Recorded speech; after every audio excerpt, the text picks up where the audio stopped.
آج منگل کے دن میرے بھائیوں میری بہنوں دولت کا بادشاہ وظیفہ آج تمہیں بتلانے لگا ہوں۔ منگل والے دن جس گھر میں یہ چھوٹا سا وظیفہ یہ چھوٹی سی تسبیح پڑھ لی جاتی ہے اس گھر کا بچہ بچہ فوری طور پر کروڑ پتی بن جاتا ہے۔ لاکھوں لوگوں کا آزمایا ہوا عمل ہے۔ لاکھوں لوگوں نے اپنی زندگی میں اس عمل کو پڑھتے ہی کامیابیاں حاصل کی ہیں۔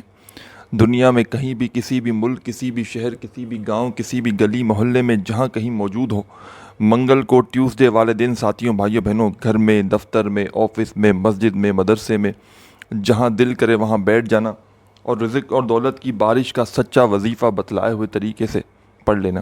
انشاءاللہ خالی جھولیاں وظیفہ پڑھتے ہی بھر جائیں گی۔ انشاءاللہ میرے بھائیوں میری بہنوں ہر حاجت ہر مراد منٹوں سیکنڈوں میں پوری ہو جائے گی۔ جو آج تک نہ مل سکا وہ انشاءاللہ ایک عمل کو پڑھتے ہی مل جائے گا۔ منگل کے دن کا وہ عمل ہے کہ اس عمل کو وہ لوگ بھی پڑھ لیں جن کا بال بال قرضوں میں جکڑا ہوا ہے۔ قرض داروں نے جینا حرام کر دیا ہے۔ کبھی فون کرتے ہیں کبھی میسیجز کرتے ہیں کبھی تمہارے گھروں کے چکر لگاتے ہیں۔ ساتھیوں بھائیوں بہنوں یہ عمل پڑھنے میں جتنا آسان ہے اتنے ہی اس عمل کے کمالات زیادہ ہیں۔ جتنا ایزی ہے آسان ہے اتنے ہی فائدے زیادہ ہیں۔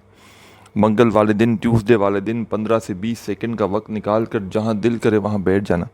چاہے اپنے گھر میں بیٹھ جاؤ، چاہے دفتر میں بیٹھ جاؤ، چاہے آفس میں بیٹھ جاؤ، چاہے مسجد میں بیٹھ جاؤ، چاہے مدرسے میں بیٹھ جاؤ، جہاں دل کرے 15-20 سیکنڈ کے لیے بیٹھنا اور درود شریف پڑھتے ہوئے اس عمل کو شروع کر دینا۔ درود ابراہیمی یاد ہو تو وہ پڑھ لینا، صلی اللہ علیہ وآلہ وسلم یاد ہو تو وہ پڑھ لینا، صلی اللہ علی محمد یاد ہو تو وہ پڑھ لینا۔ جو بہتر لگے جو پڑھنا چاہیں وہ درود پاک پڑھنا اور اس خاص منگل کے دن کے عمل کو شروع کر دینا، اور پورا کا پورا عمل ایک ہی وقت میں ایک ہی جگہ پر بیٹھ کر پڑھنا ہے۔ عمل پڑھتے وقت تھوڑی سی بھی اپنی توجہ عمل کی جانب سے نہ ہٹائیے گا۔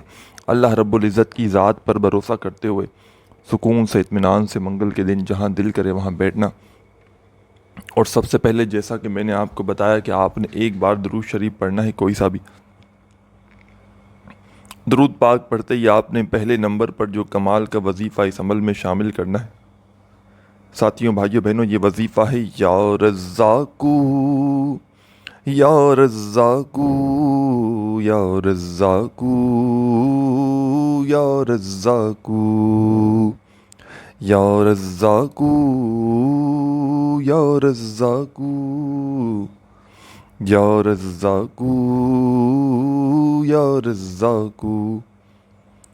پہلا وظیفہ آپ نے اس عمل میں یا رزاقو کا شامل کر دینا ہے، اور یہ وظیفہ یا رزاقو کا صرف اور صرف آپ نے 7 ٹائم 7 بار پڑھنا ہے۔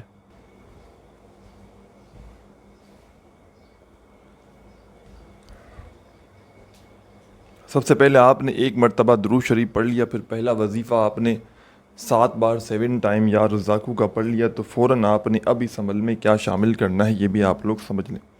پہلا وظیفہ یا رزاقو کا جیسے ہی پڑھ لیا تو اس عمل میں سیکنڈ نمبر پر آپ کو ایک خاص آیت پڑھنی ہے، حسبنا اللہ و نعم الوکیل، حسبنا اللہ و نعم الوکیل، حسبنا اللہ و نعم الوکیل۔ 11 بار آپ کو یہ آیت اس عمل میں شامل کرنی ہے 11 ٹائم۔ جب 11 مرتبہ اس آیت کو بھی پڑھ لیں تو اس عمل کا ایک چھوٹا سا آخری وظیفہ فوری طور پر شامل کرنا ہے، اور جو میرے پیارے دوست بھائی بہن احباب اس خاص عمل کو اجازت کے ساتھ پڑھنا چاہتے ہیں تو وہ اپنا پیارا نام کامنٹس میں لکھ کر ویڈیو کو لائک کر دیں، ان کو اجازت دے دی جائے گی۔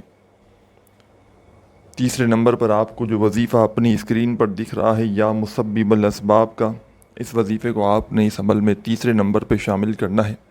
اپنے انداز میں تسبیح کے دانوں پر یا سیدھے ہاتھ پہ پڑھنا شروع کیجئے گا، یا مسبب الاسباب یا مسبب الاسباب یا مسبب الاسباب۔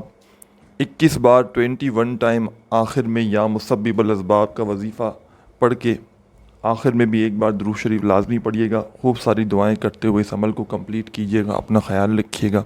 اللہ حافظ۔